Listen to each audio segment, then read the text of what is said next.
हाय दोस्तों, कैसे हैं आप सभी लोग। आप सभी का हमारे यूट्यूब चैनल पे स्वागत है। तो यहाँ पर हम ज्योग्राफ़ी अर्थात भूगोल के लिए हम प्रैक्टिस सेट करवा रहे हैं, जो हमारे TGT, PGT, net JRF, GIC, LT grade, assistant professor आदि के लिए अति महत्वपूर्ण है। ये हमारा 10 नंबर का प्रैक्टिस सेट है। इसमें हम जलवायु विज्ञान के जो महत्वपूर्ण 30 प्रश्न हैं इनको देखेंगे, और ये हमारे आगामी परीक्षा जो बताया है उसके लिए अति महत्वपूर्ण है। और इसकी पीडीएफ आप सभी को हमारे टेलीग्राम चैनल पे दे दी जाएगी, और टेलीग्राम चैनल की जो लिंक है हमने डिस्क्रिप्शन बॉक्स में दे रखी है, तो वहाँ जाकर टेलीग्राम चैनल को ज्वाइन कर लीजिए। वीडियो को लाइक करें और अपने दोस्तों में अधिक से अधिक शेयर करें, और चैनल को सब्सक्राइब भी कर लें। आइए देखते हैं, कुल इसमें हम 30 प्रश्न देखेंगे। तो पहला प्रश्न है हमारा,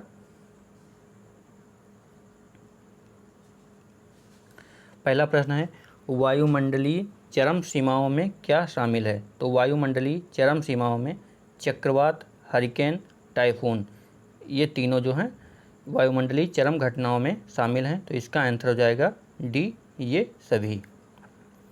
अगला हमारा है 2 नंबर क्वेश्चन है, उष्णकटिबंधीय चक्रवात किन अक्षांशों के मध्य जो हैं उत्पन्न होते हैं। तो उष्णकटिबंधीय चक्रवात जो हैं ये 30 डिग्री उत्तर से लेकर 30 डिग्री दक्षिण मध्य अक्षांशों के मध्य जो हैं उत्पन्न होते हैं। तो इसका आंसर हो जाएगा ए, 30 डिग्री उत्तर से लेकर 30 डिग्री दक्षिण अक्षांश के मध्य। अगला है हमारा 3 नंबर क्वेश्चन है, बांग्लादेश में उष्णकटिबंधीय चक्रवात जो हैं किस नाम से जाने जाते हैं। तो बांग्लादेश में उष्णकटिबंधीय चक्रवात जो हैं ये चक्रवात के नाम से ही जाने जाते हैं। तो इसका आंसर हो जाएगा बी, चक्रवात। अगला हमारा है 4 नंबर क्वेश्चन देखेंगे, चक्रवात द्वारा सर्वाधिक हानि किन प्रदेशों में होती है। तो चक्रवात द्वारा सर्वाधिक हानि जो है ये किन प्रदेशों में होती है। पहला है महाद्वीपों के आंतरिक भाग में, ये गलत है। महासागरीय भागों में, तो ये भी गलत है। तटीय प्रदेशों में जो है चक्रवात के द्वारा सर्वाधिक हानि होती है। तो इसका आंसर हो जाएगा सी, तटीय प्रदेशों में। अगला है 5 नंबर क्वेश्चन है, उष्णकटिबंधीय चक्रवात जो है किस कटिबंध में प्रवेश के साथ ही समाप्त होने लगते हैं। तो उष्णकटिबंधीय चक्रवात जो हैं जब उष्णकटिबंध से होकर उपोष्णकटिबंध में प्रवेश करते हैं तो वे धीरे धीरे क्षीण होने लगते हैं, अर्थात समाप्त होने लगते हैं। तो इसका आंसर हो जाएगा बी, उपोष्णकटिबंध। अगला हमारा क्वेश्चन है 6 नंबर है, उष्णकटिबंधीय चक्रवात जो हैं फ्लोरिडा और संयुक्त राज्य अमेरिका में किस महीने में आते हैं। तो उष्णकटिबंधीय चक्रवात जो हैं फ्लोरिडा और संयुक्त राज्य अमेरिका में जो है ये जून से अक्टूबर के मंथ में आते हैं। तो इसका आंसर हो जाएगा सी, जून से अक्टूबर के मंथ में। अगला है हमारा 7 नंबर क्वेश्चन है, निम्न में से किस प्रकार के बादल जो हैं चक्रवात के आने के सूचक होते हैं। तो जो पच्छाद मेघ होते हैं ये चक्रवात के आने के सूचक होते हैं। तो इसका आंसर हो जाएगा सी, पच्छाद मेघ। और जब चक्रवात जब आ जाता है तो कपासी बादल का निर्माण होता है, और इन बादलों के द्वारा मूसलाधार बारिश होती है। तो इसका आंसर हो जाएगा ए, पच्छाद मेघ। अगला है 8 नंबर क्वेश्चन है, चक्रवाती वर्षा के संपन्न होने का कारण होता है। तो चक्रवाती वर्षा जो है इसके संपन्न होने का कारण होता है कि 2 वायु राशियों के अभिसरण से उत्पन्न शीतलन के द्वारा जो है चक्रवाती वर्षा होती है। तो इसका आंसर हो जाएगा डी। अगला है 9 नंबर क्वेश्चन है, अधिकांश प्रलयकारी हरिकेन जिनके द्वारा मैक्सिको की खाड़ी के तटीय देशों तथा दक्षिणी पूर्वी संयुक्त राज्य से जान माल की क्षति होती है का उद्गम होता है। तो जो हरिकेन हैं और मैक्सिको की खाड़ी के तटीय देशों और दक्षिणी पूर्वी संयुक्त राज्य से जान माल की क्षति होती है, तो इसका उद्गम जो है ये कैरेबियन सागर से होता है। तो इसका आंसर हो जाएगा ए, कैरेबियन सागर।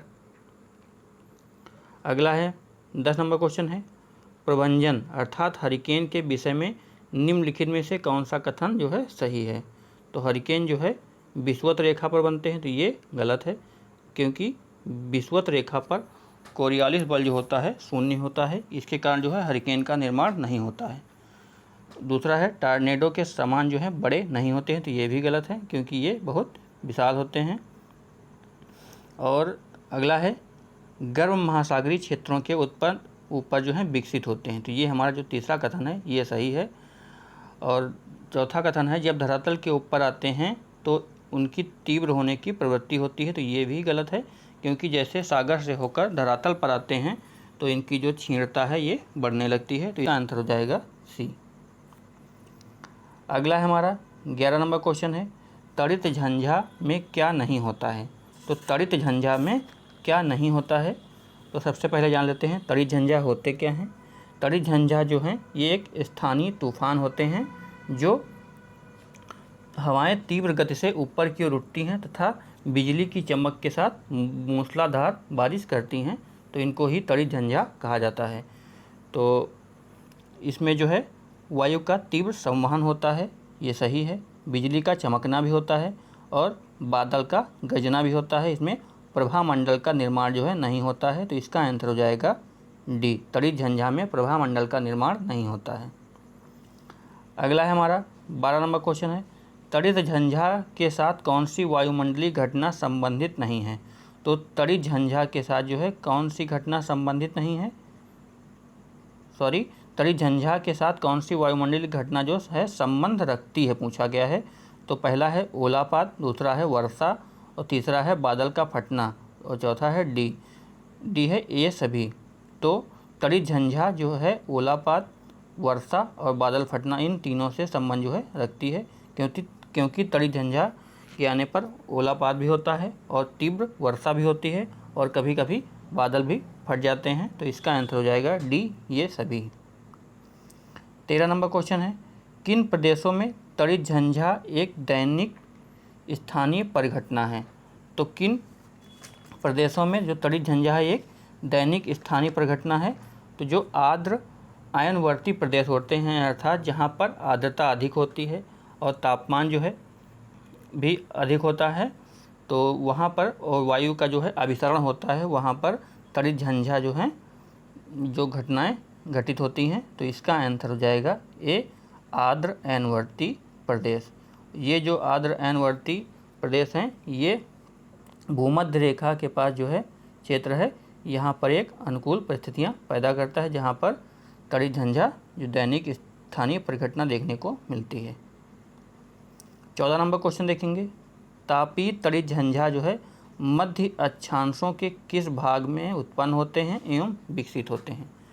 तो तड़ित झंझा जो है पहले जान लेते हैं होते कितने प्रकार के हैं। जो तड़ित झंझा हैं ये मुख्यतः जो है वायु के उत्थान के कारकों एवं उनकी क्रियाविधियों के आधार पर जैसे तापीय एवं स्थानीय तड़ित झंझा, पर्वतीय तड़ित झंझा, अभववाहनीय तड़ित झंझा, उष्ण वाताग्रीय तड़ित झंझा और शीत वाताग्रीय तड़ित झंझा में इनको बांटा गया है। और इसमें जो तापीय अर्थात स्थानीय तड़ित झंझा हैं ये सूर्यताप के कारण पृथ्वी की सतह के गर्म होने से तापीय जो संवहन तरंगें ऊपर उठती हैं तो तीव्र गति से चलने लगती हैं, इसको ही स्थानीय या तापीय तड़ित झंझा कहते हैं।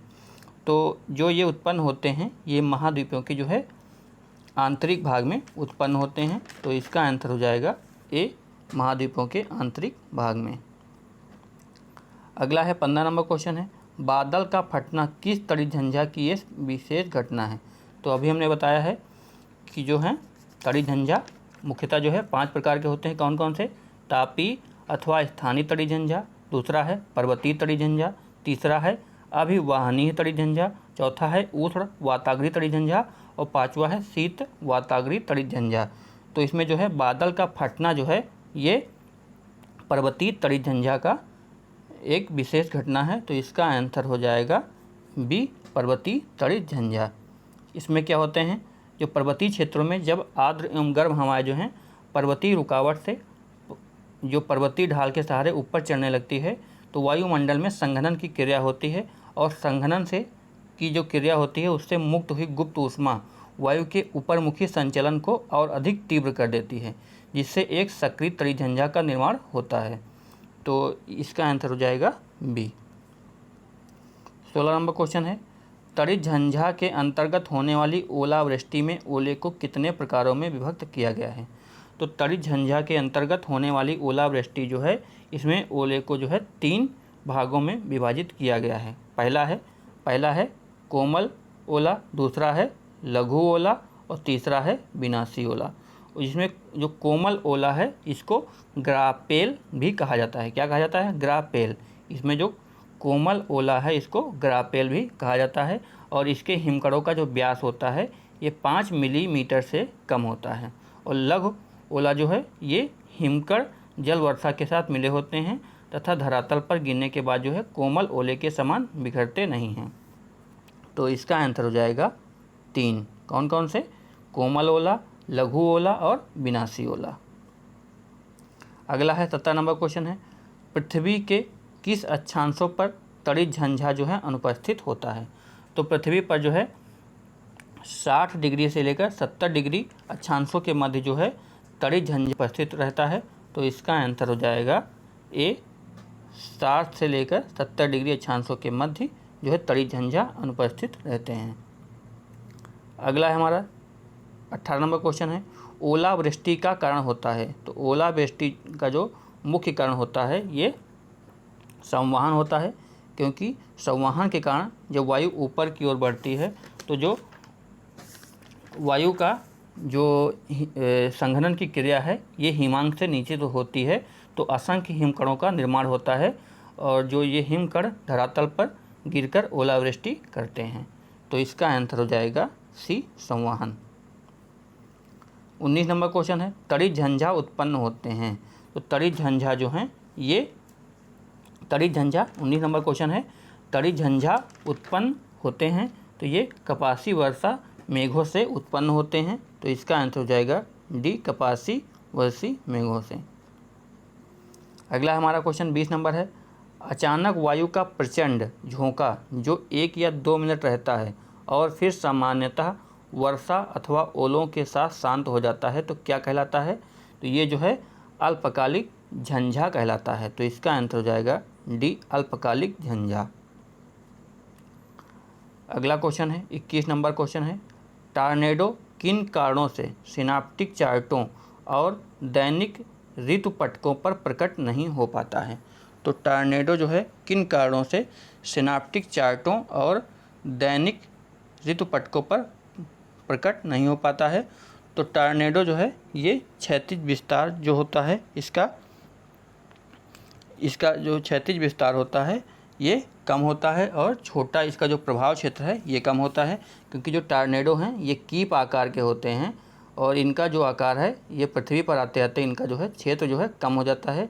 तो इसका जो प्रभाव क्षेत्र है ये भी कम रहता है और जो क्षैतिज विस्तार है ये भी कम रहता है। तो इसके कारण ये सिनाप्टिक चार्टों और दैनिक ऋतुपटकों पर प्रकट नहीं हो पाता है। तो इसका आंसर हो जाएगा सी, ए और बी दोनों।